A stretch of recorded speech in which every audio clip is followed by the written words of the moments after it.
Dans les jours qui ont suivi, nous retrouvons Toya et ses compagnes. Ils étaient en plein combat contre 2 golems de Mithril. Le golem leur a lancé un énorme rocher, mais ils ont réussi à esquiver l'attaque à temps. Yahei a alors tenté d'attaquer l'un des golems, mais son katana s'est brisé. Choqué par leur résistance, Toya a élaboré un plan pour les détruire. Il a utilisé son sort de portail pour téléporter le golem dans le ciel, puis s'est servi de son téléphone portable pour calculer l'endroit où il allait atterrir. C'est ainsi que les golems de Mithril sont tombés du ciel.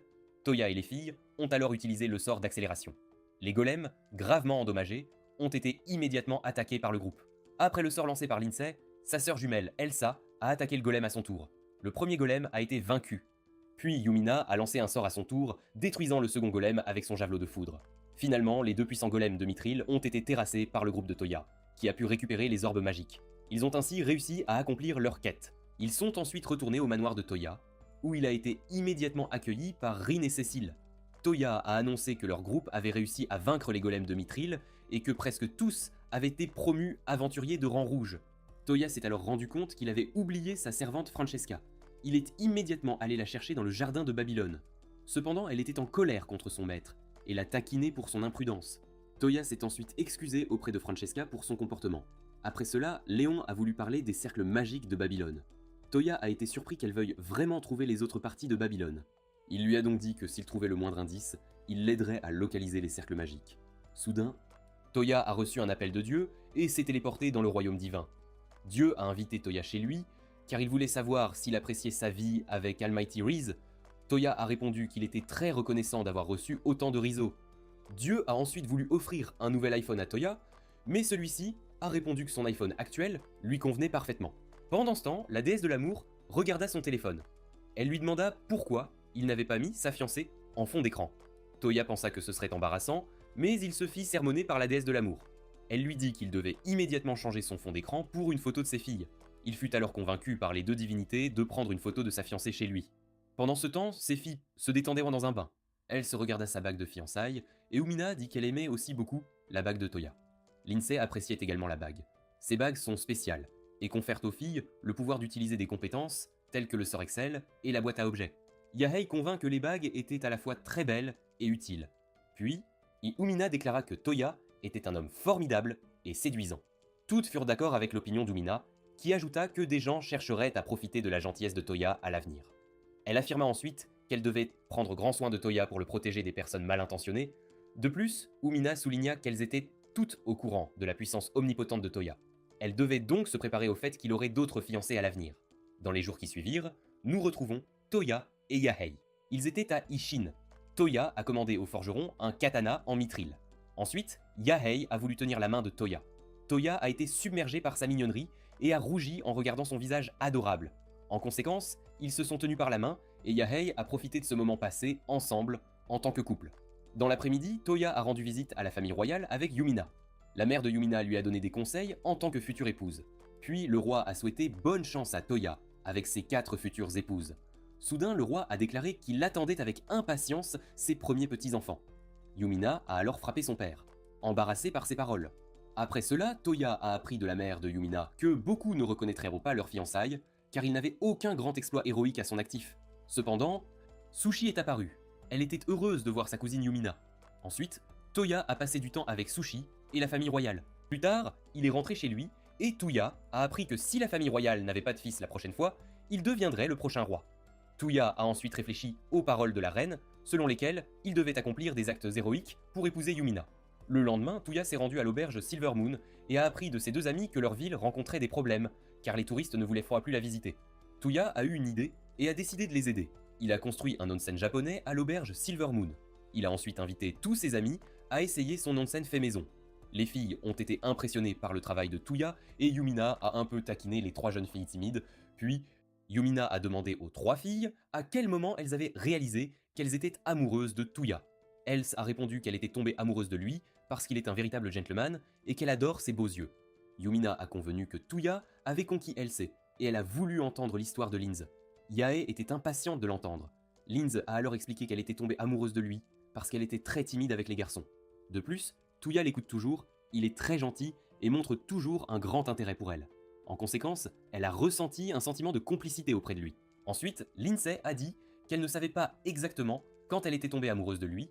Par la suite, Yahi a confié qu'elle était tombée amoureuse de Toya lorsqu'elle a découvert sa bonté.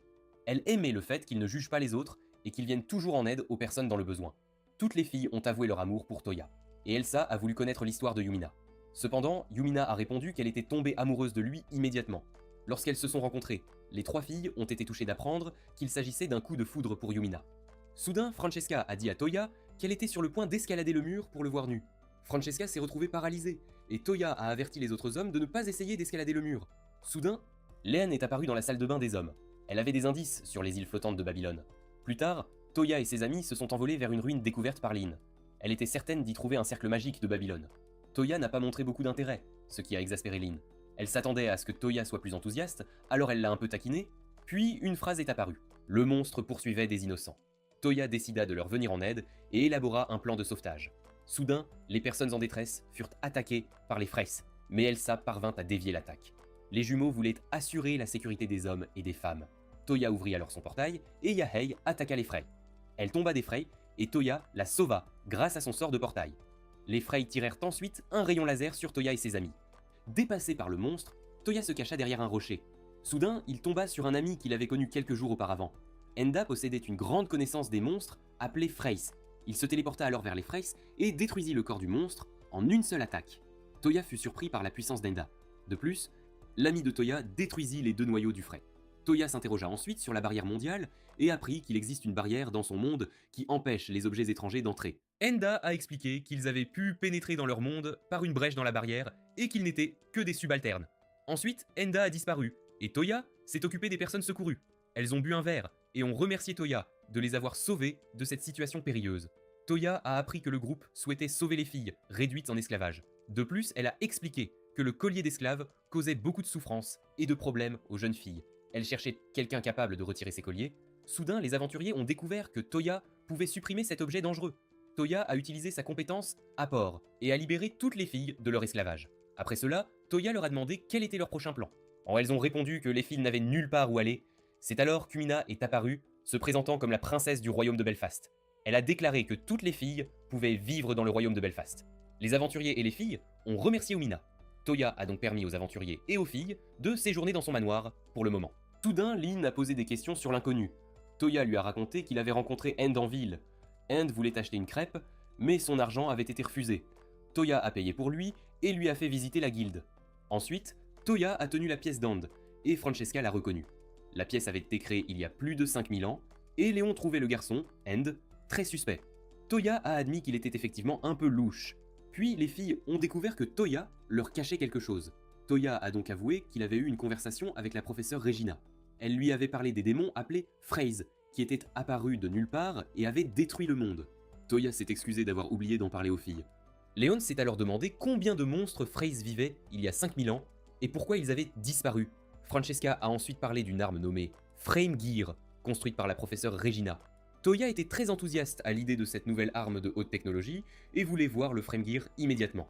Suite à cela, Toya était impatient d'explorer les ruines pour trouver l'arme Frame Gear. Par la suite, le groupe de Toya est parti à la recherche de la ruine et Lynn a utilisé la magie du vent dessus. Toya a alors découvert une pièce secrète, mais il n'a pas pu utiliser son sort de portail.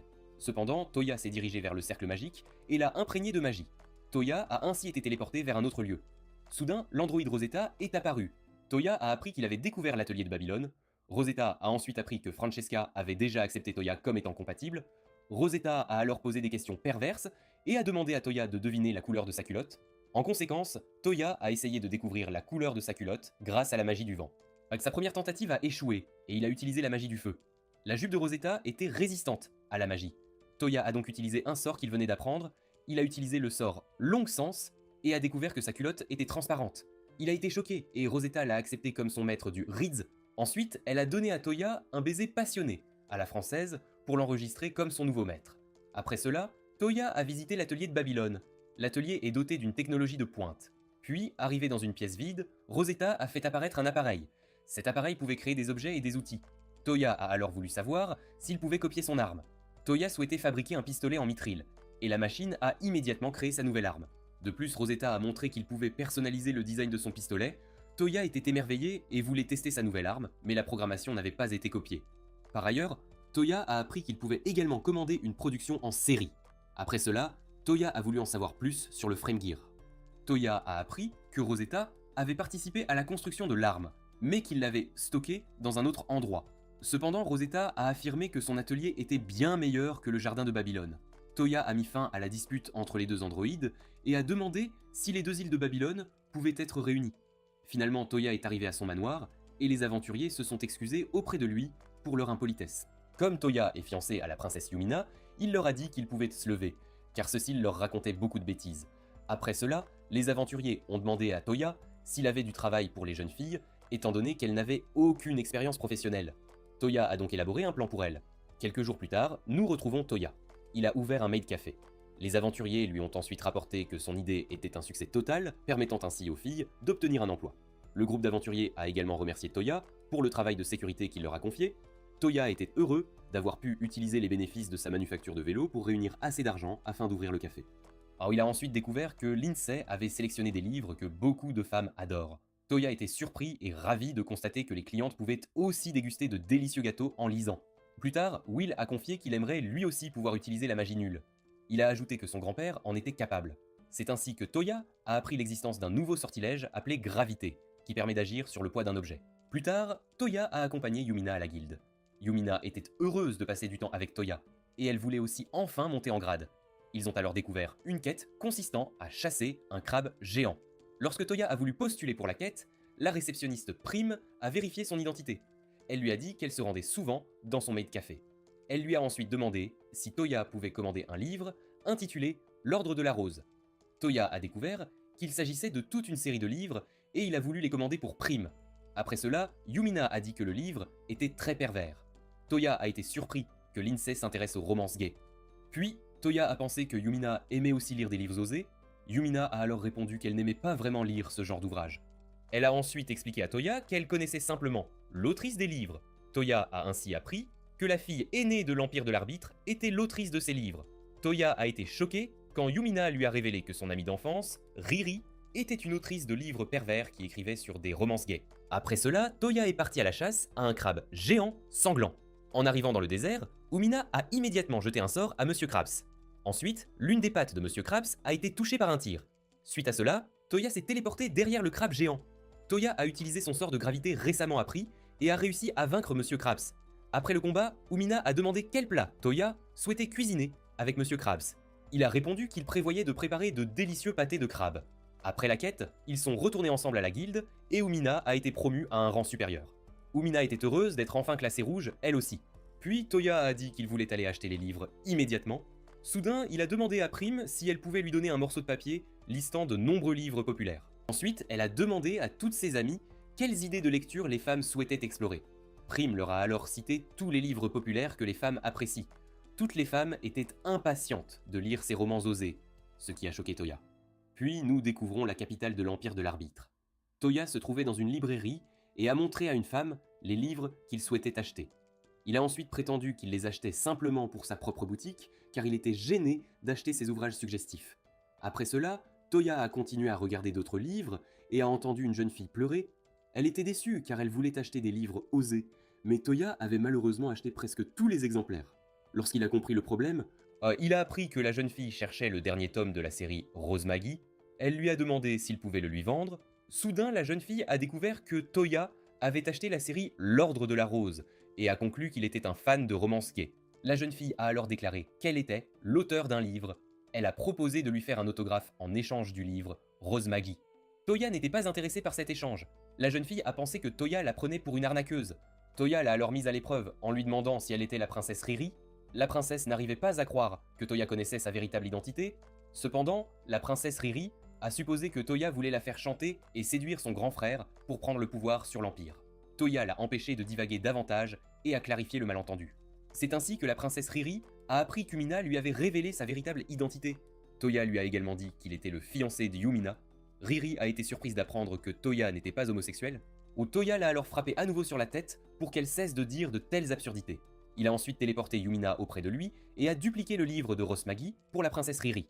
La princesse Riri lui en a été reconnaissante, tout en continuant de penser que Toya était un fan de romans érotiques.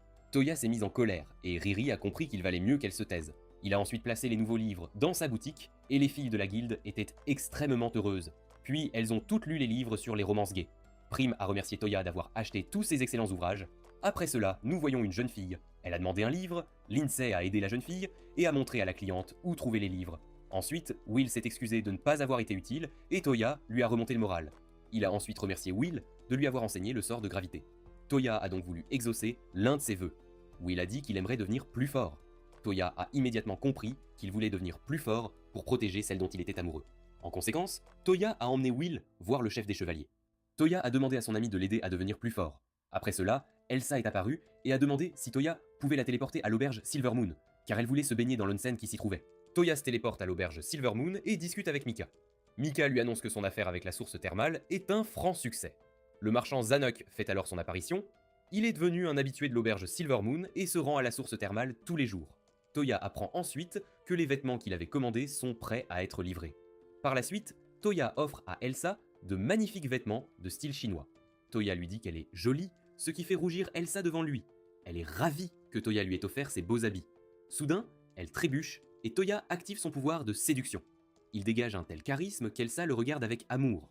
Dans les jours qui suivent, Lindsay annonce à Toya que l'auteur Real Refreeze a publié un nouveau livre. Toya découvre que la princesse Riri a écrit une histoire à son sujet, dans laquelle elle prédit qu'il épousera 9 hommes à l'avenir. Furieux, Toya a envie de lui donner une correction pour avoir écrit de telles absurdités. Quelques jours plus tard, Toya reçut d'autres demandes de commandes de livres. Il voulut se téléporter dans le royaume de Régulus. Toya dit à Lindsay qu'il souhaitait acheter de nouveaux livres immédiatement. Ensuite, nous voyons Toya dans le royaume de Régulus. Toya vit de nombreuses personnes terrifiées. Il entendit des cris et renforça son corps avec le sort de boost. Par la suite, Toya découvrit des ennemis qui voulaient tuer des soldats innocents. Toya se précipita au secours d'un soldat et trouva un homme blessé aux cheveux blancs. Toya apprit que les militaires s'étaient rebellés contre le royaume. Toya soigna alors l'homme et le mit en sécurité. En conséquence, Toya décida de trouver le roi pour sauver sa famille. Toya courut immédiatement vers le palais royal. Il vit alors de nombreux soldats morts. Soudain, il entendit une jeune fille crier. Toya utilisa son nouvel iPhone et se servit de Siri pour localiser l'endroit où elle se trouvait. Puis une jeune fille a failli être tuée, mais Toya a réussi à la sauver à temps. Il a ensuite soigné sa blessure grâce à son sort de magie nulle. La princesse secourue était sous le choc, mais elle s'est immédiatement calmée en ressentant le charisme de Toya. Très timide en sa présence, elle a rougi. Soudain, Carole est apparue, heureuse de voir que la princesse était en vie. Cependant, Toya lui a expliqué qu'il était un aventurier du royaume de Belfast, qui s'était téléporté dans la ville. Surprise par la maîtrise de la magie de téléportation par Toya, Carole lui a demandé de téléporter la famille royale hors de la capitale. Après cela, ils se sont présentés, et Toya a appris que la jeune fille secourue était la princesse Lucia. Toya a alors voulu téléporter la princesse à Belfast, mais celle-ci s'inquiétait pour les membres de sa famille. Toya a décidé de l'aider à les retrouver, et ils ont commencé à fouiller le palais à la recherche de la famille de la princesse Lucia. Par la suite, ils trouvèrent le roi Zéphyr dans sa chambre. Il était blessé, et le général Bézoard l'attaquait. Le chef militaire était furieux que Lucia et Carole aient survécu. Bézoard annonça alors qu'il proposait d'annuler le traité de paix avec Belfast. Il voulait conquérir les autres terres, mais le roi s'opposait à son plan. Toya demanda donc à Bézoard s'il avait la moindre chance de l'emporter face aux autres royaumes. Soudain, Bézoard révéla son nouveau pouvoir. Il avait mangé un fruit du démon et pouvait invoquer un puissant démon. Toya n'arrivait pas à croire qu'il s'agissait d'un utilisateur de fruits du démon capable de contrôler une telle créature. Bézoard déclara alors qu'il était invincible. De plus, il montra des bracelets capables d'absorber la magie de ses adversaires. Toya tenta de dérober le bracelet de Bézoard avec un sort, mais malheureusement, la compétence du démon de Bézoard annula sa magie. Toya attaqua ensuite avec son pistolet, mais son tir fut dévié par un autre bracelet. Toya a compris qu'il est actuellement invincible et qu'il ne peut pas lui faire de mal pour le moment. Soudain, Toya a remarqué que le roi Zéphyr est toujours en vie. Il a donc téléporté la famille royale et Carole à Belfast. Ensuite, Toya a dit qu'il reviendrait pour l'arrêter. Toya a alors utilisé le sort de glissade et le général n'a pas pu se relever. Toya l'a regardé de haut et s'est moqué de lui. Il a activé un sort d'illusion avant de se retirer. Plus tard, Toya a fait un rapport sur la situation critique du royaume de Réfri. Les filles ont trouvé la situation terrible et n'avaient aucune idée de comment résoudre la rébellion. Soudain, Toya a répondu qu'il avait un plan machiavélique pour vaincre le général Balzoar. Plus tard, il a pris des nouvelles du roi et a dit à la princesse Lucia que son père était en voie de guérison. Lucia avait le béguin pour Toya et elle voulait qu'il l'appelle Lug. Pendant ce temps, Yumina observait les deux. Yumina s'est ensuite présentée à Lug et a remarqué que cette dernière avait le béguin pour Toya. Toya s'est rendue au manoir du roi et Lug a été triste d'apprendre que Toya était fiancée. Soudain, Yumina a demandé si la princesse Lucia était amoureuse de Toya. Elle comprenait que Toya était un homme séduisant. Ensuite, nous voyons Toya discuter avec le roi. Soudain, le père d'Yumina a annoncé que la mère d'Yumina était enceinte. Il n'était pas entièrement satisfait, car son plan initial était de couronner Toya, comme prochain roi. Après cela, Toya s'est rendu dans son atelier sur l'île de Babylone. Il a appris de Rosetta que les bracelets de l'ennemi étaient une invention de la professeure Regina. Toya a appris que les bracelets étaient tombés de l'une des îles de Babylone. Cependant, Toya s'est souvenu qu'il avait vu d'autres artefacts auparavant. Dans la soirée, le roi Zéphyr s'est réveillé et a remercié Toya de l'avoir sauvé. Par la suite, le roi Zéphyr s'est excusé pour tous les problèmes qu'il avait causés. Soudain, Toya a déclaré qu'il pourrait reprendre la capitale dès le lendemain matin. Puis Lu a demandé si Toya pouvait d'abord retrouver son grand frère, ce qui fut fait. Toya a posé des questions sur son apparence, alors il a utilisé le contact physique pour obtenir plus d'informations. Soudain, Toya réalisa qu'il avait déjà secouru le frère de Lug. Toya localisa immédiatement le prince avec son nouvel iPhone et montra au père de Liu où se trouvait son grand frère. Lu et son père étaient heureux que le prince soit en vie. Le lendemain, Toya décida de reprendre la capitale. Il partit donc avec ses filles et ses animaux pour reconquérir la capitale du royaume de Rafriz. Toya parvint rapidement à vaincre les ennemis et se prépara à affronter le puissant démon. Le démon attaqua Toya, mais celui-ci réussit à esquiver toutes les attaques dangereuses.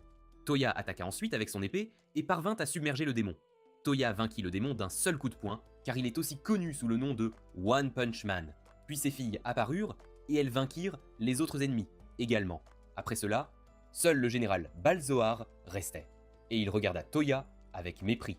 Balzoar ne voulait pas accepter sa défaite, et Toya fit apparaître une immense boîte en verre. Puis Toya montra des slimes qui avaient absorbé des eaux usées. Toya déclara alors qu'ils avaient une odeur dégoûtante. Soudain, Balzoar fut téléporté dans la boîte. Balzoar n'a pas pu devenir le prochain président du Canada, et il s'est évanoui à cause de la puanteur. En conséquence, le démon a également disparu. Après le combat, le roi Zéphyr a informé ses citoyens qu'il avait vaincu les ennemis. Il s'est excusé pour les troubles causés par l'armée et a déclaré que la paix était désormais rétablie. Après cela, Toya est rentré chez lui et les filles lui ont dit qu'il puait. Toya a expliqué qu'il avait accidentellement touché les slimes et qu'il allait prendre une douche immédiatement. Dans les jours qui ont suivi, le roi Zéphyr a voulu exaucer un souhait de Toya. Mais Toya a répondu qu'il n'avait pas besoin de récompense. Le roi Tristwin a alors affirmé que Toya était très humble. Il était heureux qu'il ait néanmoins accepté d'épouser sa fille. Le roi Zéphyr a donc eu l'idée que Toya épouse également sa fille Lug. Cela renforcerait les relations entre les deux royaumes. Soudain, Umina a interrompu la conversation du roi. Elle a déclaré qu'elle avait déjà parlé à Lug et que la princesse Lug approuverait d'épouser Riz, maître Toya. Toya a été choqué d'apprendre qu'il allait prendre une autre épouse, tandis que la princesse Lou était heureuse d'être désormais fiancée à Toya. Plus tard, Lou a célébré le fait d'être officiellement fiancée à Toya, et les autres filles l'ont félicité. Par la suite, Toya a déclaré qu'il n'était pas encore assez âgé pour se marier. Les rois ont répondu qu'ils ne s'attendaient vraiment pas à ce qu'il se marie immédiatement. Cependant, son ami Léon lui a remonté le moral. De plus, les rois souhaitaient annoncer les fiançailles aux citoyens des royaumes dès que possible. Soudain, Toya a découvert qu'on lui avait offert une petite terre, située entre les deux royaumes. Il deviendrait alors le roi de ce territoire et pourrait y établir ses propres lois. Toya ne voulait pas être roi, mais il savait que les deux monarques ne lui laissaient pas le choix. Ensuite, nous voyons Toya et ses compagnes chercher des noms pour son nouveau royaume. Toya a finalement décidé de le baptiser Brunhilde. Après cela, ils ont envisagé d'élaborer un plan pour leur installation dans leur propre nation. Toya a donc songé à construire un nouveau manoir. Soudain, Lug est apparu et s'est réconcilié avec Toya. Toya a dit qu'elle était mignonne dans sa tenue. Cependant, Lou a suggéré que Toya pourrait construire un château car il sera un futur roi. Toya a regardé des châteaux, mais il n'avait aucune idée de la façon de les construire. C'est alors que Rosetta est apparue pour aider son maître. Ci-dessous, nous voyons Toya dans l'atelier de Babylone. Rosetta lui a dit qu'il pouvait construire un château dans son atelier. En conséquence, Toya a été submergé par une tonne d'informations. Il s'est mis en colère et Lug a donné à Toya une excellente idée pour construire leur château. Dans les jours qui ont suivi, nous avons vu le nouveau château terminé. Toya était sous le choc que Rosetta ait pu construire un château entier en seulement 3 jours. Ensuite, Rosetta a fait visiter leur nouvelle demeure aux filles. Soudain, Léen est apparue derrière Toya. Elle est surprise qu'il devienne maintenant roi. Toya a dit qu'il ne voulait pas être le futur roi de ses propres nations, ni le roi de Belfast. Il a ajouté qu'il était également possible qu'il ne devienne pas roi, et que Yumina est un petit frère. Lian a ensuite annoncé qu'elle était devenue l'ambassadrice de Miss Med. Plus tard, Toya a construit une salle de téléportation. Rin est également apparu, et Toya a voulu tester sa salle. Il a donc demandé à Rin de poser la main sur la porte. Résultat, un portail s'est ouvert, et la nouvelle invention de Toya a été un succès total. Soudain, Rin lui a montré une lettre. Il était convoqué par le roi Tristwin. Par la suite, il a rencontré le roi de Rafris, qui souhaitait établir de bonnes relations avec la nouvelle nation de Toya.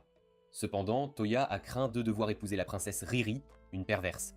Le roi a précisé que sa fille était déjà fiancée à quelqu'un d'autre, ce qui a soulagé Toya. Le roi a ensuite ajouté qu'il serait ravi que Toya lui fasse visiter sa nouvelle nation. Toya a compris le manège des deux souverains. Il voulait simplement partir en vacances. Au cours des semaines suivantes, Toya a transformé son nouveau château en un véritable paradis de vacances. Il a créé de nombreux jeux pour se divertir, les filles étaient ravies de tester ces nouveautés et se sont beaucoup amusées. Ensuite, Toya s'est détendue avec Francesca sur les sièges massants. Toya a alors été appelée par Elsa. Elle a joué au mahjong avec les autres filles et Elsa s'est révélée être une joueuse professionnelle. Toya était sous le choc, il n'arrivait pas à croire qu'elle jouait au mahjong pour la première fois. Après cela, toutes ses fiancées se sont relaxées sur les sièges massants, tandis que les domestiques nettoyaient les pièces. Tsubaki est ensuite venu lui rendre visite. Toya était heureux de la revoir. Il a alors appris qu'il rencontrait des problèmes à Ishin. Tsubaki a expliqué qu'un tyran était apparu et tentait d'asservir le peuple. Il ne pouvait rien faire contre lui. En conséquence, les généraux du clan Takeda souhaitaient tous se réfugier dans la nouvelle nation de Toya. Toya n'y a vu aucun inconvénient et les a autorisés à s'installer dans son pays. Dans l'après-midi, les généraux Takeda ont remercié Toya de leur avoir permis de s'établir dans sa nouvelle nation. C'est fait. Toya a demandé s'il pouvait rencontrer le 4e général. Par la suite, Toya a rencontré le général Kosaka, qui souhaitait l'aider à établir des relations commerciales. Il a donc donné beaucoup de conseils à Toya, et ils ont construit des routes, des champs et de nouvelles maisons sur ces terres. Toya a réussi à bâtir un petit village pour les nouveaux résidents en très peu de temps. De plus, il a fait construire un chemin pour permettre aux touristes de visiter sa nouvelle ville. Ensuite, nous voyons Liu. Elle était toujours nerveuse, car elle ne voulait pas être un fardeau pour Toya. Les autres filles l'ont donc réconfortée, et elle a pu aller de l'avant.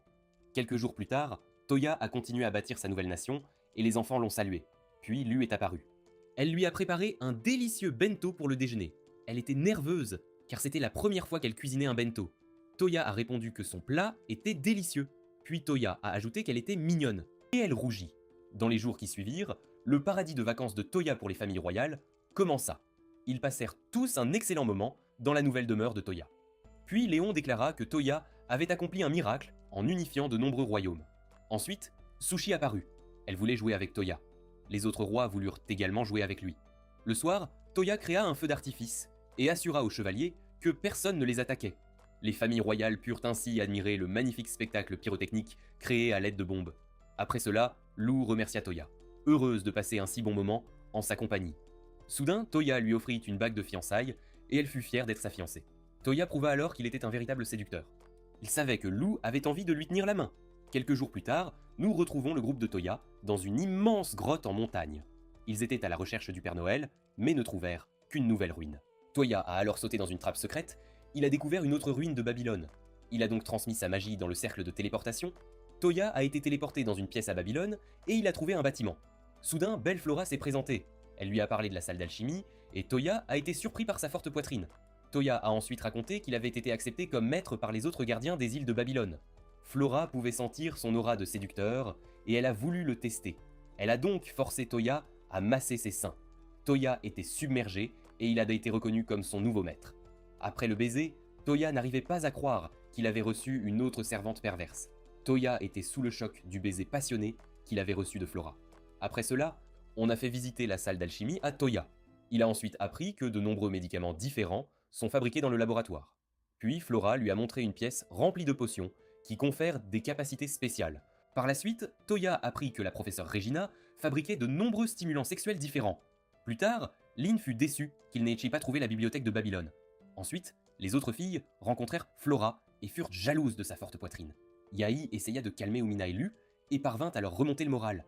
Après cela, Léon dit à Toya qu'il pourrait aider à faire grossir leur poitrine s'il les massait. Soudain, Flora avoua que Toya l'avait embrassée et lui avait massé les seins. Les filles se mirent en colère et il leur présenta ses excuses. Lorsqu'il rentra chez lui, Rin lui apporta les livres qu'il avait récemment commandés et il voulut apprendre une nouvelle magie. Par la suite, Toya essaya de lancer le sort de vol à l'extérieur de chez lui. Il parvint à l'apprendre immédiatement. Toya s'envola donc dans le ciel. Il devint Super Toya et put voler à travers le ciel à super vitesse avec facilité. Après avoir utilisé le sort, il se sentit malade et se reposa sur les genoux d'Elsa. Elle lui demanda s'il pouvait lancer le sort de vol sur elle. Toya répondit qu'il n'était pas possible de transférer le sort à une autre personne. Il a dit qu'il pouvait la porter dans ses bras, tout en volant. Soudain, Toya s'est souvenu qu'il pouvait utiliser le sort de lévitation. En conséquence, il a fait léviter Elsa et ils ont pu voler ensemble. Elsa était impressionnée par Toya. Toya a alors expliqué qu'il avait appris ses sorts pour combattre les démons de Frey. Ensuite, il s'est envolé dans le ciel et a découvert ses amis. Toya a donc accueilli ses nouveaux résidents dans son royaume de Brunhilde. Soudain, Dieu l'a appelé, et au téléphone, la déesse de l'amour a voulu parler avec Toya. La déesse de l'amour a vu qu'il était en mode amoureux. Elle lui a donc suggéré de passer désormais beaucoup de temps avec sa fiancée. La déesse de l'amour lui a souhaité bonne chance avec ses épouses. Dans l'après-midi, Toya a rencontré les parents de Yahi et ils lui ont donné leur bénédiction.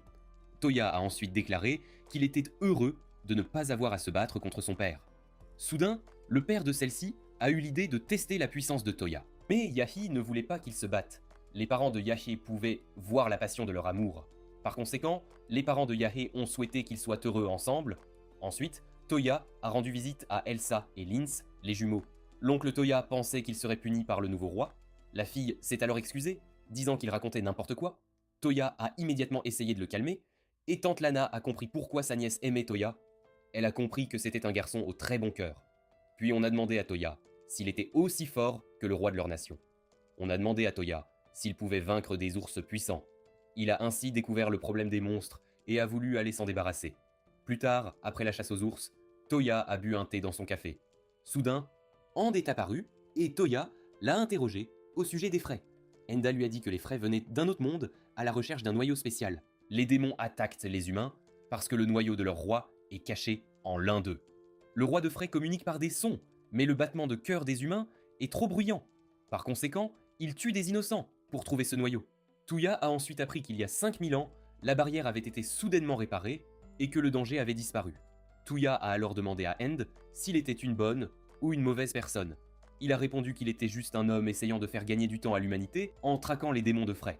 Puis End a dit au revoir, se décrivant simplement comme un voyageur. Touya était préoccupé par ces nouvelles informations. Il a ensuite interrogé Rosetta au sujet de l'arme Frame Gear. Touya voulait copier l'arme pour lutter contre les Frame Demons. Mais Rosetta a expliqué que ce n'était pas possible. L'arme est très difficile à construire et il ne dispose pas de suffisamment de matériaux pour fabriquer de nouvelles machines. En conséquence, Touya a décidé de localiser les autres îles de Babylone afin de mettre la main sur l'équipement de Frey. Après cela, ses animaux de compagnie ont voulu le soutenir et ont parlé à Touya du monarque rouge. Touya a appris que le monarque rouge pouvait contrôler des milliers d'oiseaux. Alors, Kohaku a dit que le monarque rouge est un monstre très gentil et calme. Cependant, avec le soutien de Kohaku et de son autre animal de compagnie, Touya a invoqué un nouveau monarque. Puis, un immense oiseau de feu est apparu avec une performance majestueuse. Ces animaux étaient heureux de revoir le monarque rouge. Ensuite, Kohaku a demandé au monarque rouge de conclure un pacte de familier avec Touya. Touya a été surpris qu'il ne veuille pas le tester d'abord, obtenant ainsi un nouvel animal immédiatement. C'est ainsi que Touya a nommé son nouvel animal Koyoku. Ensuite, Koyoku a dû utiliser son pouvoir et elle a ordonné aux oiseaux de chercher l'île de Babylone. Les oiseaux se sont immédiatement envolés dans le ciel et Touya était confiant de trouver les autres morceaux des îles de Babylone. Le lendemain matin, Touya s'est réveillé dans son lit et Umina dormait à côté de lui. Soudain, Touya a réalisé qu'il s'était endormi seul dans son lit la veille. Umina s'est alors réveillée et lui a dit bonjour. Touya a demandé pourquoi elle dormait dans son lit, ce à quoi Umina a répondu qu'ils étaient d'époux et qu'il était normal de dormir ensemble. Après cela, Umina l'a embrassé sur la joue et est allée préparer le petit déjeuner. Toya se reposait dans son jardin avec Kohaku. Soudain, Koyoku est apparue. Elle a rapporté à Toya qu'elle avait trouvé une pyramide noire à l'aspect étrange. Toya a supposé qu'elle faisait partie de l'île de Babylone. Il a donc rassemblé toutes ses filles et leur a parlé de la ruine découverte. Les filles étaient très motivées et impatientes de faire ce voyage. Toya espérait qu'elle trouverait le hangar ou l'entrepôt de Babylone. Ensuite, nous voyons le groupe de Toya sur une île déserte. Soudain, un monstre est apparu et le groupe de Toya s'est préparé au combat. L'ourson en peluche Pola voulait aussi se battre. Le combat contre l'énorme rhinocéros a alors commencé et Toya a pointé son pistolet vers le monstre. Umina a tiré la première avec son pistolet et Lindsay a lancé un sort de glace sur le rhinocéros. Après cela, Lug a attaqué les pattes du monstre et lui en a coupé une. Ensuite, Elsa et Yahi ont attaqué le monstre et elles ont gagné sans l'aide de Toya. Il était triste car il s'est senti inutile. Pendant ce temps, l'ours en peluche Pola a trouvé une pyramide noire. Toya a immédiatement découvert un téléporteur menant à l'une des îles de Babylone. Il a alors annoncé à Kohaku qu'il allait se téléporter sur l'île flottante, puis a activé la station de téléportation. Soudain, Toya a été attaquée par une fille, aux cheveux roux, armée d'un outil imposant. Choqué qu'une fille aussi folle puisse garder l'île de Babylone, Toya a vu Monica se présenter. Après que Toya lui a parlé des îles flottantes collectées, elle l'a défiée en duel. Toya a été attaquée, mais il l'a instantanément vaincu grâce à son sort de glissade. Monica a glissé et a rougi en réalisant que Toya avait vu sa culotte. Furieuse, elle a tenté de l'attaquer à nouveau, mais Toya a repoussé son assaut, l'humiliant davantage. Finalement, Monica a accepté sa défaite et a reconnu Toya comme son nouveau maître. Sur ce, elle l'a immédiatement embrassé pour officialiser son nouveau statut. En conséquence, Monica a montré l'immense hangar enchanté par la magie spatiale.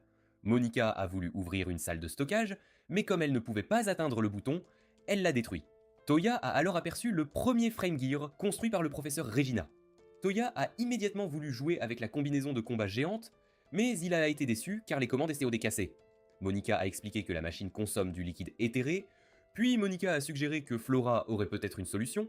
Plus tard, il a appris que Flora pouvait produire du liquide éthéré, mais qu'elle avait besoin de minerais d'éther pour la production. Lindsay a alors montré une pierre magique, et Flora a confirmé qu'il s'agissait bien de minerais d'éther. Toya était heureux, mais les filles lui ont expliqué qu'une pierre magique de la taille souhaitée n'avait jamais été trouvée auparavant. Yahei a suggéré à Toya d'utiliser Google Maps pour localiser une pierre magique géante. Toya a immédiatement apporté le minerai d'éther géant à Flora, qui a pu créer le liquide éthéré. Ensuite, Rosetta a visité le hangar de Babylone, elle voulait vérifier si tout était propre dans le hangar. Après cela, le siège du pilote s'est ouvert, et Toya a testé la nouvelle combinaison de combat. Monica a précisé qu'un Transformer est très dangereux. Toya a dit qu'il n'avait pas de permis de conduire, et qu'il n'était pas encore prêt à piloter un robot géant. Soudain, Rosetta a déclaré qu'il disposait d'une unité de simulation pour contrôler le Frame Gear. Toya a pu tester le pilotage du Frame Gear grâce à cette unité. Il était ravi et est instantanément devenu fan du simulateur. Un autre Frame Gear, piloté par Monica, est soudainement apparu dans la simulation. Elle a défié Toya en duel et ils ont reçu des épées. Toya a immédiatement vaincu Monica, fort de son expérience de joueur professionnel dans sa vie antérieure. Plus tard, il a montré les nouvelles unités aux filles. Ses fiancés et ses animaux de compagnie se sont amusés avec, et Monica a également produit d'autres Frame Gears avec Rosetta. Soudain, Sushi est apparu, cherchant Toya en urgence. Annelle lui a demandé de faire d'elle sa fiancée également. Lim est alors arrivé et lui a expliqué la situation. Sushi avait récemment reçu une demande en mariage. Toya a appris qu'elle devait épouser le prince Zabon du royaume de Linéa. Toya ne trouvait pas l'idée mauvaise, mais Sushi a refusé. Soudain, Lime a ajouté que le prince forçait ses filles à s'inscrire sur OnlyFans. Toya fut horrifié par cette histoire, et il voulut aider Sushi. Désespéré, Sushi le supplia de faire d'elle sa fiancée. Ne voulant pas décevoir Sushi, Toya décida de demander conseil à ses fiancés. En conséquence, toutes ses fiancées lui donnèrent la permission de faire de Sushi sa 6e fiancée. Soudain, Lim fit remarquer qu'annoncer les fiançailles de Sushi avec Toya causerait beaucoup d'ennuis avec le prince Zabun. Francesca suggéra d'assassiner secrètement le prince, le qualifiant d'individu répugnant. Ensuite, ses autres serviteurs proposèrent à Toya de nombreuses idées brutales. Souhaitant trouver une solution pacifique, Toya alla demander conseil à Alfred. Alfred lui expliqua que leur seule option était de parler au second prince du royaume de Lenaya, car il était le seul à être censé. Malheureusement, le second prince avait été banni pour être le fils d'une concubine. De plus, Toya apprit que le premier ministre Wardak détenait le véritable pouvoir et n'utilisait la famille royale que pour les apparences. Un envoyé de Linéa apparut alors et demanda à Toya de résoudre le conflit. L'émissaire de Linéa voulait connaître les raisons du refus de Sushi concernant la demande en mariage. Alfred expliqua que Sushi avait refusé car elle était déjà fiancée à Toya, et l'émissaire s'excusa pour son impolitesse envers le roi de Brunhilde. Il fut ravi de rencontrer le héros légendaire Toya et l'interrogea sur ses sorts de téléportation. Toya apprit ensuite que l'émissaire était le second prince de Lenaya, nommé Cloud Zeph Linaya. C'est ainsi que le second prince se présenta, et Toya apprit que la mère de Cloud était retenue prisonnière dans une tour. Toya et Alfred furent choqués par la situation. De plus, Cloud expliqua que son père n'avait aucun pouvoir sur le premier ministre Wardak. Toya comprit alors le plan, expliquant pourquoi le prince Zabun avait demandé Sushi en mariage. Toya était furieux, et Alfred déclara qu'il devait organiser une réunion avec tous leurs alliés. Cependant, tous les rois étaient rassemblés dans une même pièce, et Toya les informa du problème concernant le royaume de Linéa. Soudain, Toya interrogea l'assemblée sur les méfaits du premier ministre Wardak, puis demanda ce qu'il pensait de Cloud. Tous les rois répondirent qu'ils soutiendraient le prince Cloud. Après cela, Toya affirma qu'ils avaient besoin d'un plan, mais tout le monde comptait sur lui, convaincu qu'il trouverait une solution pacifique. Plus tard, Toya et le prince se téléportèrent dans le royaume de Linéa. Il se rendit ensuite au palais royal, accompagné de Yae et des autres. Le prince Zabun attendait déjà son frère, et le regarda avec mépris. Il l'a traité de moins que rien, et Elsa a trouvé le prince répugnant. Soudain, Kohaku a remarqué que l'un de ses serviteurs portait un collier d'esclave. Puis le prince Zaboun a appris que Sushi avait refusé sa demande en mariage. Zaboun n'a pas voulu l'accepter et a giflé Cloud. Il a ensuite déclaré que Cloud était inutile et qu'il devrait simplement kidnapper Sushi pour en faire son esclave. Par la suite, Zaboun a appris que Sushi l'avait rejetée parce qu'elle était fiancée au roi Toya du royaume de Brunilde. Soudain, le prince Cloud a reçu un coup de pied de son frère. Toya et ses amis se sont mis en colère lorsque Cloud a été passé à tabac par Zaboun. Lorsque Toya a tenté d'intervenir, la mère de Zaboun est apparue, le prince Zaboun a donc cessé de frapper son frère et s'est éloigné. Après cela, Toya a soigné son ami Cloud dans une pièce sombre. Yahei et Elsa ont dit que le prince Zaboun était une ordure. Toya a alors appris que le prince Zaboun réduisait de jeunes filles en esclavage. Toya a donc immédiatement libéré l'esclave du prince Zaboun. Pendant ce temps, le prince Zaboun était à la recherche de son esclave disparu. Cependant, Zaboun s'est plaint de la disparition de l'esclave, mais Wardak lui a dit qu'il aurait dû utiliser le collier pour tuer la jeune esclave. Après cela, le prince Zaboun a voulu une nouvelle esclave. Soudain, Wardak a annoncé que Zaboun serait bientôt envoyé au royaume de Paylof. Toya a été choqué par la déclaration de Wardak. Dans l'après-midi, il a rapporté à Cloud que Wardak avait l'intention d'envoyer une déclaration de guerre au royaume de Palof. Cloud a compris que la situation était terrible et qu'il devait faire quelque chose. Toya a dit qu'il le soutiendrait, ce dont Cloud l'a remercié, car il voulait sauver son royaume. La nuit venue, Toya a prévu de libérer la mère de Cloud. Il a donc utilisé son téléphone et a paralysé tous les gardes avec un seul sort. Toya a réussi à sauver la mère de Cloud, et ce dernier était confus face à ce qui venait de se passer. Après cela, la mère de Cloud a été sauvée, et elle était heureuse de voir son fils en vie. Yahei était également heureuse, et Toya lui a donné des mouchoirs. Ensuite, ils ont fait la connaissance du noble couple, qui souhaitait soutenir Cloud dans son combat contre Wardak. Toya fut surpris par son récit concernant l'ancien Premier ministre, et demanda une solution non violente. Toya et ses amis élaborèrent un plan. Cependant, les preuves des actes terribles commis par le prince Zaboun avaient été détruites depuis longtemps. Soudain, Toya révéla qu'il avait un plan machiavélique. Les filles furent sous le choc, comprenant que Toya tramait un autre mauvais coup. Plus tard, un chevalier rapporta que la reine Area s'était échappée de la tour. Toya, devenu invisible, espionna la conversation de Wardak. Wardak déclara alors qu'il devait capturer Cloud et reporter la déclaration de guerre. Il ajouta qu'il fallait rapidement faire de Zaboun le prochain roi. Soudain, Toya apprit des informations capitales et les enregistra avec son téléphone. Il découvrit que le père de Cloud était victime de chantage, ce qui expliquait pourquoi le roi ne pouvait rien faire. De plus, Wardak exprima son intention de tuer le prince Cloud. Par la suite, il apprit également que Zaboun était en réalité le fils de Wardak et de la reine Dacia. Le lendemain, dans la salle du trône, Toya et ses amis assistèrent au discours sur la succession. Le roi annonça qu'il abdiquerait bientôt. Pendant ce temps, Wardak et sa famille attendaient avec impatience que Zaboun devienne roi. Soudain, le roi annonça que le prince Cloud serait le prochain souverain du royaume de Linéa. Cloud fit alors valoir ses droits au trône, laissant Zaboun sous le choc. Cloud déclara ensuite qu'en tant que nouveau roi, il jurerait fidélité au royaume. Soudain, Wardak demanda pourquoi Zaboun n'avait pas été choisi. La reine Dacia exigea elle aussi une explication. Le roi se mit alors à rire, car il était au courant de tous leurs mensonges. Il appela Toya à se présenter. Toya apparut avec son tigre de compagnie, Kohaku. Il prouva les mensonges de Wardak et de Dacia devant tous les présents, afin que chacun puisse voir à quel point ils étaient vils. Wardak tenta alors de se justifier. Le roi déclara qu'il était au courant de leurs mensonges et qu'il savait également que sa femme était en sécurité. En conséquence, Wardak fut déchu de ses pouvoirs et le roi voulut le punir. Après cela, Toya demanda quelle punition serait infligée à Zaboun. Le roi a répondu qu'il avait commis de mauvaises actions sans avoir l'intention de tuer. Il a également été condamné à mort et Zaboun a refusé d'être exécuté. Toya a déclaré qu'il avait reçu une punition juste. Toya s'est mis en colère et lui a tiré dessus avec des balles en caoutchouc. Le prince Zaboun a demandé grâce, mais Toya n'a pas pu lui pardonner.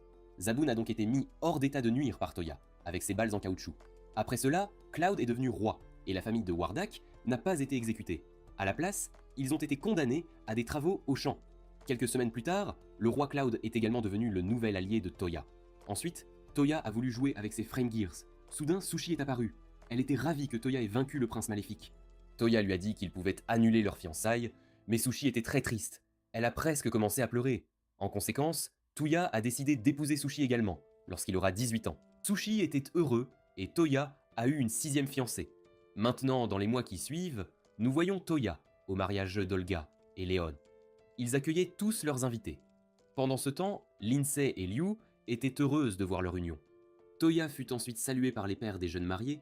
Ils étaient heureux du mariage de leurs enfants et ont remercié Toya car, sans lui, les deux ne se seraient jamais trouvés. Après le mariage, ils étaient à la maison et Umina a dit qu'ils devaient approfondir leur amour. Lou a adoré l'idée proposée par Umina. Lindsay ne savait pas ce qu'Umina tramait, alors elle a suggéré un rendez-vous avec Toya, et Lou avait déjà hâte à leur rendez-vous. Toya était confus et a rappelé qu'ils étaient fiancés. Soudain, les autres filles ont dit qu'elles n'avaient pas beaucoup vu Toya ces derniers temps. Toya a réalisé qu'elles avaient raison car il avait beaucoup de paperasse à gérer. Il a donc accepté de passer du temps avec les filles. Dans l'après-midi, Toya attendait ses fiancés, et il fut surpris par leur tenue. Yumina a déclaré que les designs étaient tous de sa création. Toya les a ensuite complimentés, ce qui les a fait rougir. Après cela, les filles ont agi de manière étrange et ont joué à pierre-feuille-ciseaux entre elles. Plus tard, Toya est allée en ville avec ses filles. Soudain, Lu et Lindsay ont serré Toya dans leurs bras, rendant les autres filles jalouses. Toya a alors compris leur comportement étrange de tout à l'heure. Plus tard, dans une bijouterie, il a acheté des bijoux à toutes ses filles. Au déjeuner, c'était au tour d'Yumina et d'Elsa de passer du temps avec le séducteur Touya. Les autres filles étaient donc jalouses, et Toya n'a pas été autorisée à manger seule. Yumina et Elsa voulaient nourrir Toya. Après le déjeuner, c'était au tour de Yae, et Lu a également été autorisé à marcher aux côtés de Toya. Soudain, Yumina a repéré une image géante. Toya ne pensait pas que le thème de l'action convenait à un rendez-vous, mais Lindsay connaissait l'histoire. Elsa l'a immédiatement arrêtée, car elle avait révélé presque toute l'intrigue. Soudain, des bandits sont apparus et ont tenté de les menacer. Leur intention était de voler les bitcoins de Toya. Les fiancés de Toya savaient que le bitcoin allait aller sur la lune, alors elles les ont tous passés à tabac. Après avoir assisté à la représentation théâtrale, Umina était en colère. La raison en était que les bandits avaient gâché son humeur. Toya a donc utilisé son charme et a immédiatement remonté le moral d'Umina. Elle était heureuse et les autres filles ont également rougi face à ses paroles. Les filles ont déclaré qu'elles aimaient Toya et qu'elles voulaient vivre à ses côtés pour toujours. Ensuite, ils sont rentrés chez eux ensemble avec Toya. Toya était impatient de voir ce que leur avenir leur réservait. Lorsqu'ils sont arrivés à la maison, Toya a réalisé qu'ils avaient oublié quelque chose. Sushi a suivi. Sushi était en colère parce qu'elle n'avait pas pu passer du temps avec Toya. En conséquence, Toya a passé la journée suivante avec Sushi, qui était ravi de son rendez-vous avec lui. Par la suite, Toya et Sushi furent accueillis par les enfants de la ville. Plus tard, ils visitèrent de nombreuses boutiques. Toya invita Sushi à manger un cheesecake. Après cela, ils regardèrent les samouraïs s'entraîner. Le soir venu, Sushi le remercia pour cette merveilleuse journée. Toya répondit qu'il s'était lui aussi beaucoup amusé lors de leur rendez-vous. Sushi ajouta alors que Toya était une personne formidable car il rendait toujours les gens très heureux. Il réfléchit ensuite aux paroles de Sushi et fut heureux de voir les enfants de son royaume grandir dans le bonheur. Il prit alors la main de Sushi, ravi d'être fiancé à elle. Soudain, Toya reçut un message de Kohaku et Flora. Il apprit que son liquide éther était prêt. Le lendemain, Toya alla voir ses robots et les filles furent également émerveillées. Puis, le frame gear fut activé et finit par bouger. Yahei pilotait le transformeur géant et il l'interrogea sur ses sensations. Yahei répondit alors que les commandes donnaient l'impression d'être dans le simulateur. Soudain, Liu a demandé pourquoi il ne contrôlait pas lui-même le robot. Toya a répondu qu'il était un gentleman. Ensuite, il a voulu tester le frame gear, mais le robot s'est enfui. Lindsay a expliqué qu'Elsa était entrée dans la machine. Plus tard, Toya a également reçu une nouvelle épée bleue. Rosetta était stupéfaite que Toya ait eu l'idée de forger une épée avec des cristaux de phrase.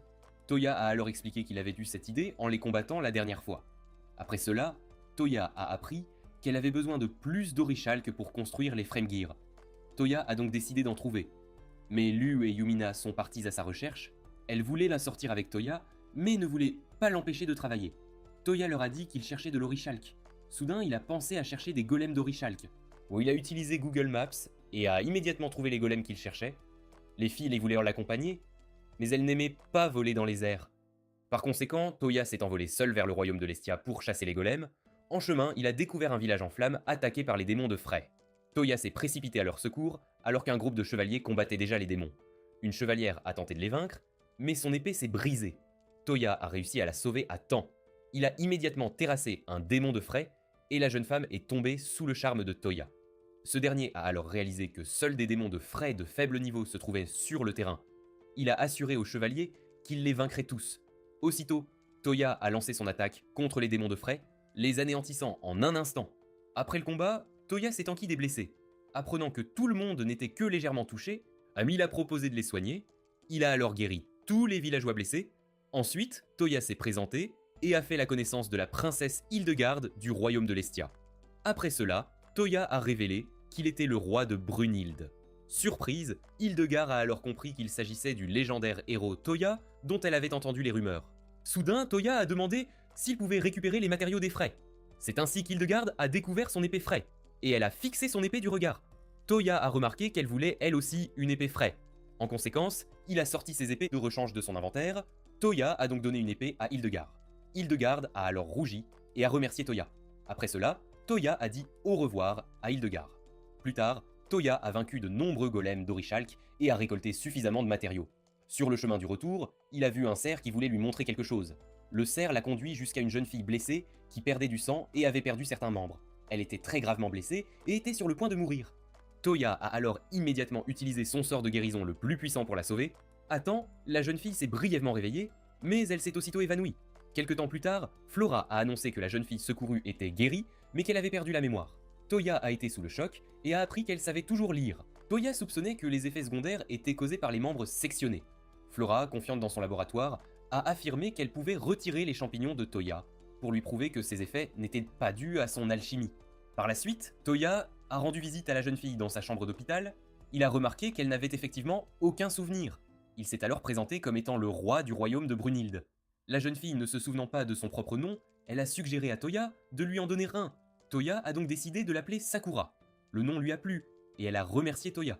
Dans l'après-midi, Toya a raconté ce qui s'était passé à Elsa et Lu. Il a également précisé qu'elle était partie se promener et que Kyoku s'occupait d'elle. Elsa a ensuite voulu s'entraîner avec les chevaliers, tandis que Lug a continué à pratiquer la cuisine. Plus tard, Toya est partie à la recherche de Sakura et a entendu une magnifique mélodie. Sakura chantait une chanson harmonieuse, si absorbée par son chant qu'elle n'a pas remarqué la présence de Toya. Ce dernier a alors complimenté sa voix et lui a demandé si elle aimait chanter. Sakura n'a pas su répondre, car elle chantait de manière inconsciente. En conséquence, Toya a eu une excellente idée et s'est mise à jouer du piano. Toya savait jouer du piano car il avait été contraint d'apprendre durant son enfance. Soudain, Sakura est apparue et a apprécié le son de l'instrument. Par la suite, il lui a fait découvrir différents morceaux de musique et elle a eu envie de chanter sur son accompagnement. Toya et Sakura formaient un formidable duo musical et Sakura chantait mieux que Hannah Montana. Ensemble, ils ont créé une musique magnifique et les autres filles sont arrivées à leur tour. Elles ont applaudi et ont dit qu'elles adoraient la voix de Sakura avant de lui demander si elle pouvait interpréter d'autres chansons. Dans les jours qui ont suivi, Toya a entendu parler d'un monstre. Prime lui a montré un livre sur une créature puissante appelée Catalipas. Et c'est ainsi que Toya a appris que ce monstre était très dangereux et qu'il possédait l'œil du démon, doté des pouvoirs de Méduse. Prime a expliqué que les personnes qui regardent le monstre dans les yeux sont pétrifiées et incapables de bouger. On a alors demandé de l'aide à Toya, et il a appris qu'il était le seul à pouvoir intervenir. Il a également appris que le roi du royaume de Lestia aurait pu convenir. Mais malheureusement, le grand-père de la princesse Hildegard est déjà âgé de plus de 70 ans. Toya a alors décidé d'accepter la quête contre le monstre et a demandé quelle en serait la récompense. Prime lui a montré une somme importante et Toya était confiant quant à sa capacité à vaincre les monstres grâce à ses yeux démoniaques. Cependant, lorsqu'il a annoncé à ses compagnes qu'il avait accepté la mission, elles ont pensé qu'il était un chasseur de primes intéressé uniquement par l'argent. Léon a expliqué aux autres que les Catoblepas sont des monstres très rares, car ils sont capables de se pétrifier entre eux. Lu et Yahei ont trouvé cela pitoyable, car ils ne peuvent même pas regarder leur partenaire dans les yeux. Toya a alors dit qu'il serait de retour dans la soirée, mais les filles ont insisté pour l'accompagner dans sa chasse aux monstres. Elles étaient impatientes de vivre une nouvelle aventure avec lui. Plus tard, ou alors qu'elles se préparaient, Yahei a reçu une épée de phase. Toya lui a assuré qu'elle pourrait infliger plus de dégâts avec cette nouvelle arme. Yahei l'a remercié, mais les autres ont été jalouses de ne pas avoir reçu de cadeau.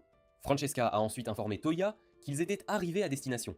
Le groupe a cherché le Catoblepas, et Elsa a alors demandé pourquoi il ne commençait pas par réanimer les aventuriers pétrifiés. Soudain, Toya trouva le monstre qu'il cherchait et expliqua que les Alliances possédaient un sortilège de protection contre le regard de Méduse. Toya commença alors à attaquer, et le monstre tenta de le pétrifier avec son œil démoniaque. Le groupe de Toya lança immédiatement toutes ses attaques contre la créature. Le Catalepas parvint à résister aux assauts du groupe. Lindsay faillit être écrasée, mais elle précisa qu'elle était indemne car Toya l'avait sauvée à temps. Toya récupéra ensuite son épée au super pouvoir depuis son sort de stockage. Le monstre activa son œil démoniaque pour l'attaquer, mais Toya réussit à lui trancher la tête. Soudain, Umina cria qu'il allait être pétrifié, et il utilisa un sortilège à temps pour se sauver. Après le combat, Lu hurla et fut pétrifié, mais Lindsay parvint à la calmer. Alors, ils expliquèrent qu'un Catalopus peut pétrifier les gens pendant une courte période après sa mort. La pétrification finit par cesser, et Lu se libéra de la pierre. Soudain, Lu réalisa que sa culotte avait également été pétrifiée. Toya fut contraint de détourner le regard, et en comprenant ce qui se passait devant lui, il commença à rougir. Toya voulut alors regarder, mais les filles lui crièrent dessus. Peu après, un autre Catalepas apparut et pétrifia Toya. Toya a réussi à se libérer à temps une fois de plus et a averti ses fiancés. Toya a essayé de ne pas regarder dans les yeux démoniaques du Catalepa. Il a alors eu une idée, car il avait appris un sort contre les yeux de Méduse. En conséquence, Toya a censuré les yeux des Catalepas, et ils ont pu les vaincre tous les deux. Après cela, ils sont allés à la guilde, et Prime a remercié Toya pour son aide précieuse. Il a ensuite dissipé la pétrification des aventuriers. Toya avait oublié qu'ils avaient été détruits, ils étaient tous nus, et les filles ont été choquées. Quelques jours plus tard, Toya a permis aux autres rois de jouer avec ses unités de cadre. Ils se sont beaucoup amusés, et Cloud a été impressionné. Après la première partie, Toya a demandé son avis sur le jeu. Pendant ce temps, la princesse Hildegarde était triste, et regardait l'épée qu'elle avait reçue de Toya. Soudain, son grand-père est apparu, et a remarqué sa tristesse. Par la suite, il a appris l'existence des armes fabriquées par Toya, et est devenu curieux à son sujet. Dans les jours qui ont suivi, Toya a conçu un projet pour améliorer son robot. Monika a donc immédiatement commencé à installer les mises à niveau sur les robots. Soudain, Kohaku a annoncé que quelqu'un souhaitait le voir. Toya a découvert que la déesse de l'amour venait lui rendre visite. La déesse de l'amour s'est présentée à tous, comme étant Kara, la grande sœur de Toya. Ses fiancées ont été surprises d'apprendre que Toya avait une grande sœur. Cependant, les jeunes filles voulaient que Toya profite de ses retrouvailles. Par la suite, Toya a appris qu'elle s'ennuyait dans le royaume des dieux et qu'elle voulait s'amuser un peu. Elle a donc décidé de vivre avec Toya, pendant quelque temps. Soudain, Toya a reçu un message, indiquant qu'un ambassadeur du royaume de l'Estia souhaitait lui rendre visite. Kara a dit à Toya qu'il pouvait désormais séduire la princesse Hildegarde également. Lapis a précisé que l'ambassadeur observait actuellement les chevaliers lors de leur entraînement. Pendant ce temps, la déesse Kara a eu un pressentiment qu'elle n'a pas voulu révéler à Toya. Par la suite, Toya a rencontré la princesse Hildegarde sur le terrain d'entraînement. Elle a expliqué qu'elle était venue en tant qu'escorte. C'est alors que Gale, l'ancien roi de l'Estia, est apparu.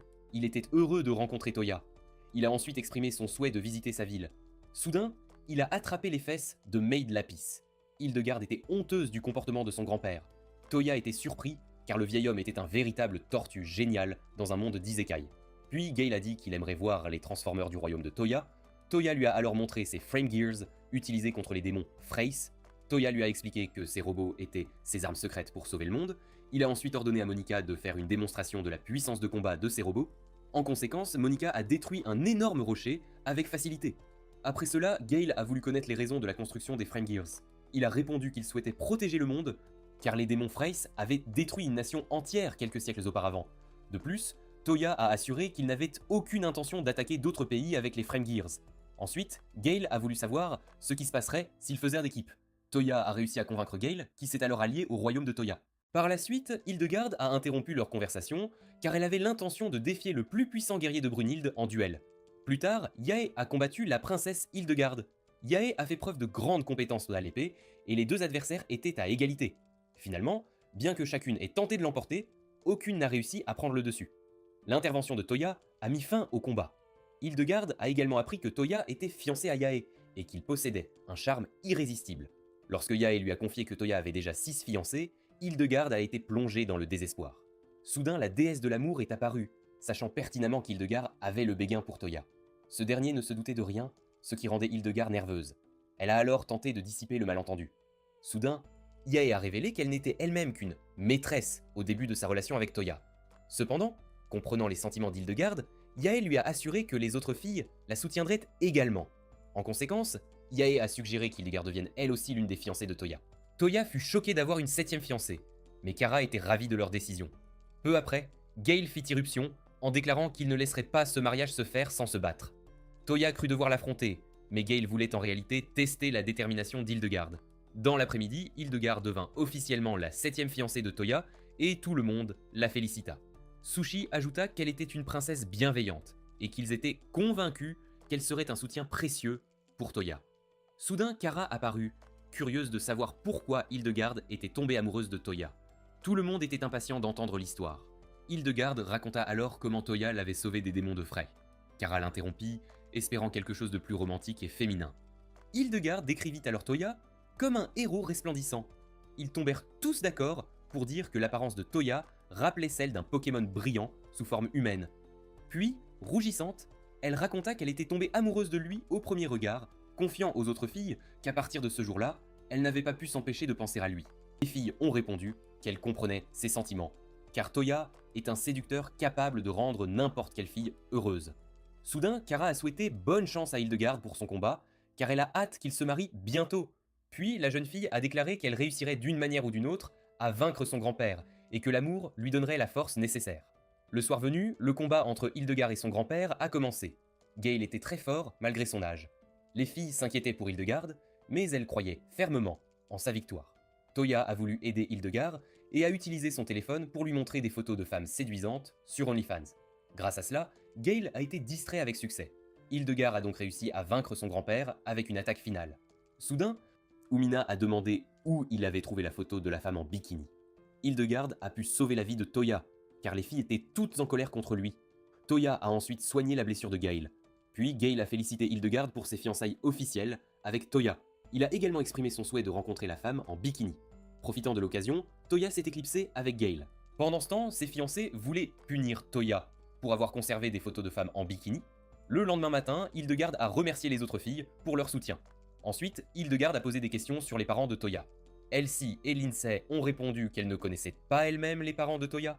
Soudain, Kara a déclaré que l'histoire familiale de Toya était très difficile à expliquer. Elle a ajouté que Toya leur expliquerait certainement tout à un moment donné. Puis, Kara a voulu révéler aux filles des secrets sur Toya. Kohaku a immédiatement voulu prévenir Toya, mais Kara a bloqué ses pouvoirs télépathiques. En conséquence, Kohaku n'a pas pu sauver son maître bien-aimé. Ensuite, Kara a dévoilé aux filles de nombreux secrets sur Toya. Soudain, Toya a ressenti une étrange sensation qui l'a inquiétée. Quelques semaines plus tard, Koyoku a rapporté qu'elle avait trouvé des ruines près du royaume de l'Estia. Soudain, ses fiancés sont apparus, vêtus d'uniformes scolaires. Yumina a expliqué qu'elles avaient acheté les uniformes que son premier amour, Shoko, portait toujours. Puis, il a également vu Len et Sakura en uniformes scolaires. Toya a été choqué que Kara ait révélé ses secrets aux filles. Ensuite, Lindsay a voulu savoir si les tenues plaisaient à Toya. Il a donc répondu qu'elles étaient toutes mignonnes, ce qui les a ravis. Plus tard, Toya a trouvé un portail et a été surpris de découvrir une tour. Il a alors appris de Preliora qu'il avait trouvé le rempart et la tour de Babylone. Il a également découvert l'histoire de la réunification des deux parties de Babylone il y a plus de 370 ans. Suite à cela, Preliora l'a immédiatement accepté comme son nouveau maître. Il a cependant été surpris de ne pas avoir à remplir de conditions particulières, comme c'était habituellement le cas. Plus tard, Preliora lui a montré une autre terminale qui dormait. Preliora n'ayant pas réussi à réveiller Noël, Toya lui a proposé de la viande savoureuse pour voir sa réaction. Preliora a alors autorisé Noël à manger cette délicieuse viande. Elle s'est réveillée et a remercié Toya pour ce savoureux repas. Après cela, Toya s'est présentée. Par la suite, elle lui a exposé certaines conditions pour devenir son maître. Toya a accepté ces conditions et est devenu le nouveau maître de Noël. De plus, elle a officialisé son appartenance à Toya par un baiser passionné. En retour, Toya lui a offert de délicieux plats. Soudain, Toya a également été embrassée par Preliora. Après cela, la propriété des deux îles lui a été transférée. Dans l'après-midi, Noël a tenté de lui en dire plus sur la tour, mais elle s'est immédiatement endormie. Toya a alors appris que la tour pouvait transformer l'air en énergie magique et que le rempart constituait le système de défense de Babylone. Preliora a ensuite fait la connaissance des fiancés de Toya. Remarquant qu'il en manquait une, Yahei a expliqué que Sushi était à Belfast. Soudain, son animal de compagnie préféré, Kohaku, lui a signalé qu'il avait reçu une lettre importante. Kohaku la lui a apportée et il a appris que le frère ou la sœur de Yumina était sur le point de naître. Le roi était heureux de la naissance de son fils. Il a présenté le nouveau-né à Toya et a souhaité que ce dernier lui choisisse un prénom. Toya a suggéré le nom Yamato et le roi a adoré le choix de Toya. Soudain, le prince Yamato s'est mis à pleurer. La jeune fille a donc dit au roi d'emmener le bébé Yamato auprès de sa mère. Après l'accouchement, toutes les filles se sont détendues dans un bain. Elles étaient heureuses de se relaxer au spa Silver Moon. Ensuite, les filles ont commencé à attendre la célébration avec impatience, car Yumina avait eu un petit frère qui deviendrait le prochain roi de Belfast. Soudain, Linz a mentionné qu'elles auraient toutes, à terme, des enfants avec Toya. Toutes ses fiancées étaient nerveuses à l'idée d'avoir un bébé avec lui. Après le bain, Monica a rapporté à Toya la conversation de ses fiancés, et il a rougi. Rosetta a alors dit que le professeur avait vu beaucoup de bébés mignons dans sa vie future. Toya a appris qu'il avait eu un enfant avec chacune de ses 9 épouses. Toya a été choquée d'apprendre qu'il aurait 2 épouses de plus. Puis Francesca a dit qu'à part Len, aucune d'entre elles ne connaissait le futur. Toya voulait garder tout cela secret, mais les filles sont apparues. Ils voulaient une explication de la part de Toya, mais ils ne savaient pas quoi dire. Umina a interrogé Preliora, qui a immédiatement voulu dénoncer Toya. Toya a tenté d'empêcher Preliora de révéler le secret des 9 fiancés, mais il a échoué.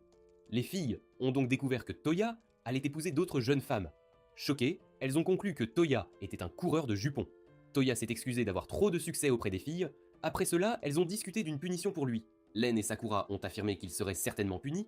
Soudain, les filles ont déclaré qu'elles n'étaient pas en colère qu'il prenne 2 épouses de plus, mais qu'elles lui en voulaient de leur avoir caché des secrets.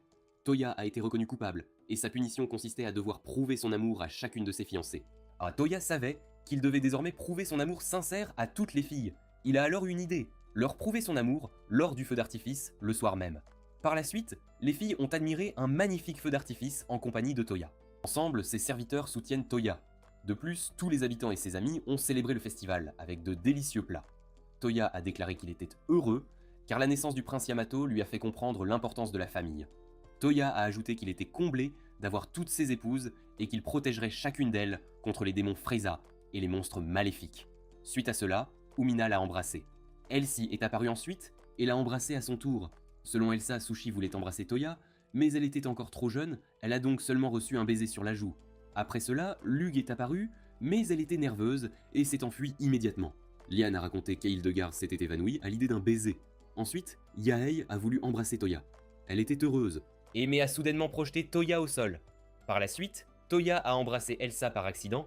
Elle était heureuse, mais a frappé Toya involontairement. Toya s'est réveillée à nouveau. Toutes ses filles attendaient Toya. Elles voulaient regarder le bouquet final du feu d'artifice avec lui. Toya était heureux et impatient de rencontrer ses 2 autres fiancées, encore inconnues. Plus tard, Francesca a annoncé qu'elle avait trouvé la pierre psychique. Toutes ses servantes ont alors scruté l'avenir de Toya, et ont découvert que Lin et Sakura deviendraient également ses épouses.